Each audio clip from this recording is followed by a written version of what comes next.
नमस्कार प्रिय विद्यार्थीगणों। हम चर्चा कर रहे हैं कि किस प्रकार के नवोदय विद्यालय के अंदर आपको परीक्षा के अंदर पेपर देखने को मिलेगा। भाग नंबर अगर 5 की चर्चा करें तो आप देखोगे निर्देश संख्या प्रश्न संख्या 17 से 20 में आपके पास प्रत्येक प्रश्न के अंदर 2 सेट दिए गए हैं। जैसा कि आप देख पा रहे हो, एक सेट हमारे पास ये है, एक सेट हमारे पास ये है। देख पा लिया हमने। दूसरे सेट में आपके पास उत्तर चिन्ह है, बिल्कुल प्रश्न चिन्ह है हमारे पास। उत्तर चिन्ह तो हमें ढूंढना है। प्रश्न सेट के 2 प्रश्न चित्रों में एक निश्चित संबंध है, यानी कि जो संबंध इसका इससे है वैसा का वैसा संबंध इसका इससे होना चाहिए। ठीक है। इसी तरह का संबंध दूसरे सेट के तीसरे तथा चौथे प्रश्न चित्र में भी होना आवश्यक है। उत्तर चित्रों से उस चित्र का चयन करें जो प्रश्न चित्र को प्रतिस्थापित करेगा, यानी कि इस प्रश्न चित्र को हटा के हम यहाँ पे कौन सा ऐसी आकृति रखें जो इसको परिपूर्ण करती। तो प्रिय विद्यार्थीगणों, 1 नंबर आकृति में हमें देखने को मिला, 17वें नंबर क्वेश्चन की चर्चा कर रहे हैं। तो 1 नंबर आकृति में हमें देखने को मिला कि हमारे पास एक वर्ग है और अंदर एक क्रॉस का निशान है जो कि सिकुड़ा हुआ है, मतलब कि उसने अपनी भुजाएं जो है वो फैलाई नहीं है। अब देखिए अगली ही आकृति में इसने क्या किया, अपनी जो है वो भुजाओं को फैला दिया और इसके कोने को टच कर दिया। फैला दिया भैया, फैला दिया। ऐसा ही हमें यहाँ पे देखने को मिलेगा। बाहर अगर वृत्त है तो वृत्त में भी इन भुजाओं को यदि हम फैला दें तो इस प्रकार से आकृति का निर्माण कर सकते हैं हम, है ना। तो इस प्रकार से हम प्लस का निशान बनाएंगे कंप्लीट रूप से, जो कि हमें केवल ऑप्शन नंबर बी में देखने को मिल रहा है प्रिय विद्यार्थीगणों। यानी कि देखिए कहीं पे भी भुजाएं बाहर नहीं आई है और केवल फैली है। दूसरे शब्दों में यदि हम बात करें तो आप यदि एक बार के लिए इन आकृतियों को भूल जाओ तो भी आप देखोगे कि पहली आकृति जैसी आकृति दूसरी है, लेकिन थोड़ी भुजाएं आगे बढ़ी हुई है। यानी कि इसके जैसी आकृति मिले तो केवल ये है, जिसमें देखिए क्रॉस का निशान बदल गया है। ठीक है। नेक्स्ट ऑप्शन देखिए, 18वां नंबर क्वेश्चन देखिए प्रिय विद्यार्थीगणों, आसानी से आपको दिखाई दे रहा होगा। 18वां नंबर क्वेश्चन, अरे दिखाई दे रहा है ना, देखो देखो देखो देखो, एक वृत्त है, एक हमारे पास वर्ग है और एक त्रिभुज है। क्या है, एक वृत्त है, एक हमारे पास वर्ग है, फिर हमारे पास एक त्रिभुज है। फिर त्रिभुज हो गया बड़ा, हमारे पास वर्ग इसके बीच में रह गया और हमारे पास देखिए ये वृत्त जो है अंदर चला गया। यानी कि यदि हम 1 नंबर आकृति दें इसको, 2 नंबर इसको, 3 नंबर हमने दिया आकृति इसको। कहने का अर्थ देखिए कि 3 नंबर हमने त्रिभुज कहा, 2 नंबर हमने वर्ग को कहा, 1 नंबर हमने वृत्त को कहा।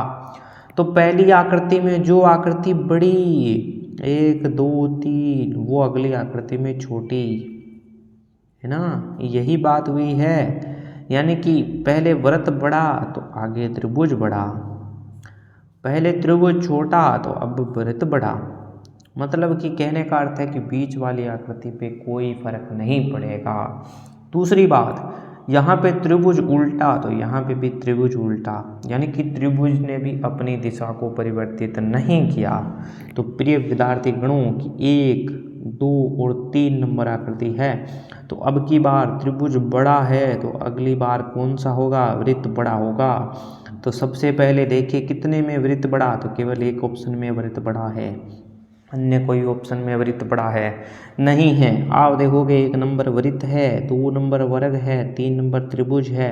क्या त्रिभुज उल्टा है? नहीं है, बिल्कुल सीधा है। तो आकृति इसके जैसी ही बनेगी, है ना प्यारे विद्यार्थियों। देखिए 19वां नंबर क्वेश्चन किस प्रकार का है, ध्यान से देखिए 19वें नंबर क्वेश्चन को। ठीक है, इसमें कुछ तीर के निशान आए हैं, अगली बार इसने दिशा को बदल लिया, यानी कि यहाँ से यहाँ चल के आ गया है ना। 1 नंबर बात करें 2 नंबर स्थान से, 2 नंबर स्थान से चल के 1 नंबर की तरफ आ गया है। ये 2 नंबर, अच्छा ये था 1 नंबर, ये है, यहाँ से चला और यहाँ आ गया। इसका मतलब है कि यहाँ पे भी यही चीज़ होगी कि ये चला जाएगा इस ओर 1 नंबर को, यहाँ पे इस प्रकार से तीर मिलना चाहिए। कितने में मिला आप देखोगे, 1 को छोड़ के बाकी सभी में तीर मिला। तो इसको सबसे पहले हटा दो। दूसरी बात, यहाँ पे इसको देखने पे थोड़ा सा पता चला कि ये जो है वह दर्पण प्रतिबिंब की जैसी आकृति बनाएगा। तो प्रिय विद्यार्थीगणों, इसका दर्पण प्रतिबिंब किस प्रकार से बनेगा, क्योंकि दर्पण प्रतिबिंब आपके सिलेबस में है तो इससे भी हम बात कर लेते हैं डायरेक्ट। कुछ इस प्रकार से, कुछ इस प्रकार से, ये हमारे पास इस प्रकार से बना, तो यहाँ भी इस प्रकार से हम बना देंगे। ये इस प्रकार से बना, इस प्रकार से बना, इसका दर्पण प्रतिबिंब बनाना था ना, तो ये इस प्रकार से बना। तो ऐसा हमारे पास केवल बी ऑप्शन के अंदर बन रहा है। इसमें आप देखोगे तो ये कोने से मिला हुआ है, जबकि ये कोने से नहीं मिला हुआ था प्रिय विद्यार्थीगणों। यानी कि इसका ऑप्शन नंबर हमारे पास हो गया कौन सा, ऑप्शन नंबर बी। ठीक है, राइट आंसर हो गया ऑप्शन नंबर बी। अगले क्वेश्चन को देखिए ध्यानपूर्वक, 20वां नंबर क्वेश्चन। यहाँ पे आप देखोगे तो ये रोटेट हुआ है, ये आकृति यहाँ से इस प्रकार से चली गई, यानी कि हमें एक 90 डिग्री का रोटेशन देखने को मिल रहा है। यानी कि पहले अगर तीर का निशान इस दिशा में था तो अब इस दिशा में है, यानी कि एक पूरे का पूरा 90 डिग्री हमने इसको घुमा दिया है। ठीक है, इसको भी हम घुमाएंगे। अब देखिए इसमें कैसे घुमाएंगे, अब इसका रोटेशन हुआ है कुछ इस दिशा में, इस प्रकार से घुमा है, यानी कि घड़ी की विपरीत दिशा में इसको घुमाना है।